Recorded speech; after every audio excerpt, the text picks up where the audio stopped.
একদিকে যাদবপুর কাণ্ডের প্রতিবাদ এবং ছাত্র ধর্মঘটে হামলার প্রতিবাদ, এর প্রতিবাদে সরব হয়েছে এসএফআই। আজকে একদিকে দিকে দিকে মিছিল চলছে, নাগের বাজার থেকে এসএফআই এর একটি মিছিল শুরু হয়েছে, যে মিছিল এগিয়ে চলেছে লেক টাউন ধরে। এই মুহূর্তে সরাসরি কথা বলবো, উজ্জ্বল মুখোপাধ্যায় রয়েছেন আমাদের সঙ্গে। উজ্জ্বল, দেখো আমাদের মিছিলের ছবিটা। দেখো, এই মুহূর্তে লেক টাউনে এসে পৌঁছেছে মিছিল। এখানে পুলিশ কিছুটা আটকানোর চেষ্টা করছিল, কিন্তু এখানে এই মিছিলের যে ব্যারিকেড, সেই ব্যারিকেডকে সরিয়েই কিন্তু সিপিএম এর যে মিছিল, সেই মিছিল এগিয়ে যাচ্ছে। আমি প্রথমে মিছিলের ছবিটা দেখাবো। তুমি দেখতে পাচ্ছ মোহাম্মদ সেলিম তিনি মিছিলে আছেন, পলাশ দাস তিনি মিছিলে আছেন, এবং আজকের এই মিছিল শুরু হয়েছে নাগের বাজারের মোড় থেকে, এবং নাগের বাজার থেকে শুরু হয়ে যশোর রোড হয়ে ভিআইপি পর্যন্ত এই দীর্ঘ রাস্তা মিছিল যাচ্ছে মূলত যাদবপুরের ইস্যুকে সামনে রেখে।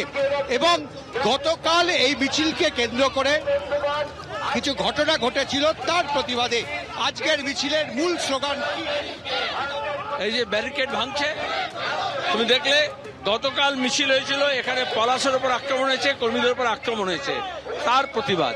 কেন আক্রমণ হচ্ছে? মেদিনীপুরে কেন হলো? দিনহাটায় কেন হলো? সর্বত্র কেন হচ্ছে? কল্যাণী আছে কেন হলো? কারণ প্রতিবাদ করা ভয় পাচ্ছে, আর আমাদের প্রতিবাদে আরো সোচ্চার হতে হবে। নিজের যে অধিকার, গণতান্ত্রিক যে অধিকার, গণতান্ত্রিক যে পরিসর, সেটাকে রিক্লেম করতে হবে। সেই জন্যই তাদের মূল দাবিটা কি? যাদবপুর বিশ্ববিদ্যালয়ে যে অন্যায় করেছে মন্ত্রী, তার জন্য তাকে গ্রেপ্তার করতে হবে, তাকে পদত্যাগ করতে হবে, তাকে স্যাক করতে হবে। আর দুই হচ্ছে, কেন মিথ্যা মামলা ছাত্রদের উপর করা হয়েছে, সব প্রত্যাহার করতে হবে। পুলিশ কেন সরকার বিরোধী মিছিল প্রতিবাদ হলে তার উপর হামলা করবে? পুলিশকে ক্ষমা চাইতে হবে। শিক্ষামন্ত্রী কিন্তু আজকে ক্ষমা চেয়ে বা দুঃখ প্রকাশ করেছেন, বাবা মার সাথে কথা বলেছেন। পুলিশকেও ক্ষমা চাইতে হবে, দুঃখ প্রকাশ করতে হবে। যখন মূল অপরাধী ক্ষমা চাইছে, তা অপরাধ স্খলন হয় না। আর তাকে যারা ডিফেন্ড করছিল তাদেরও ক্ষমা চাইতে হবে। দেখো, আমি দেখাচ্ছি, সেটা হচ্ছে বিশাল মিছিল, এবং সেই মিছিল কিন্তু এগিয়ে যাচ্ছে একেবারে ভিআইপির ওপরে।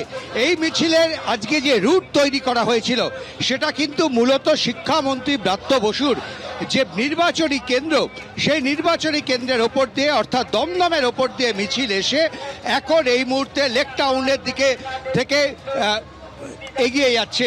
এবং যাদবপুরের ঘটনা এবং গতকাল এই মিছিলকে কেন্দ্র করে কিছু সমস্যা তৈরি হয়েছিল, এই সমস্ত বিষয়কে সামনে রেখে সিপিএম এর নেতৃত্বে এই প্রতিবাদ মিছিল, এবং যে মিছিলে আমরা দেখলাম মোহাম্মদ সেলিম সহ সিপিএম এর রাজ্য নেতারা, জেলার নেতারা, তারা এই মিছিলে নেতৃত্ব দিচ্ছেন।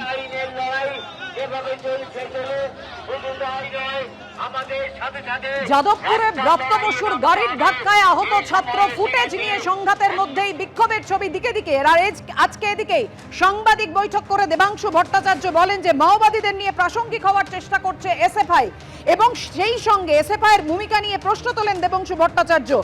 ভুয়ো ছবিকে সামনে এনে প্রাসঙ্গিক হওয়ার চেষ্টা বামেদের, একেবারে সরাসরি অভিযোগ করেছেন দেবাংশু ভট্টাচার্য।